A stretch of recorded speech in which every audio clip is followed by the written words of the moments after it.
The Blithedale Romance, written by Nathaniel Hawthorne, narrated by Bruce Lieberman.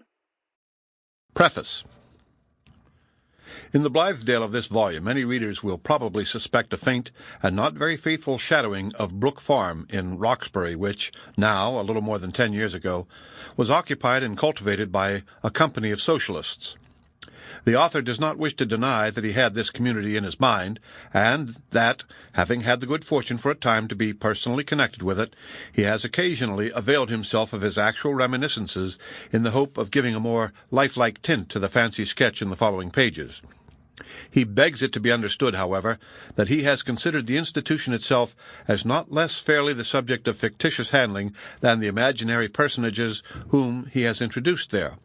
His whole treatment of the affair is altogether incidental to the main purpose of the romance, nor does he put forward the slightest pretensions to illustrate a theory or elicit a conclusion favorable or otherwise in respect to socialism.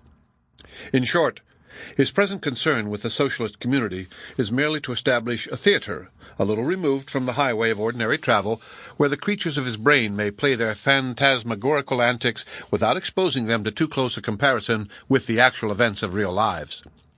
In the old countries, with which fiction has long been conversant, a certain conventional privilege seems to be awarded to the romancer.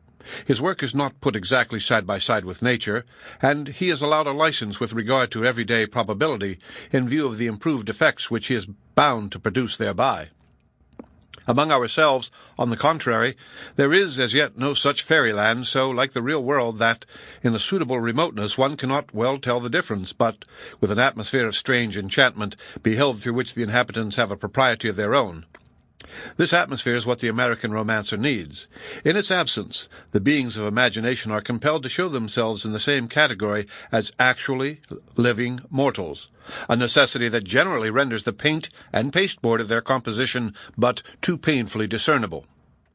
With the idea of partially obviating this difficulty, the sense of which has always pressed very heavily upon him, the author has ventured to make free with his old and affectionately remembered home at Brook Farm as being certainly the most romantic episode of his own life, essentially a daydream, and yet a fact, and thus offering an available foothold between fiction and reality. Furthermore, the scene was in good keeping with the personages whom he desired to introduce. These characters, he feels it right to say, are entirely fictitious. It would indeed, considering how few amiable qualities he distributes among his imaginary progeny, be a most grieving wrong to his former excellent associates were the author to allow it to be supposed that he has been sketching any of their likenesses. Sample complete. Ready to continue?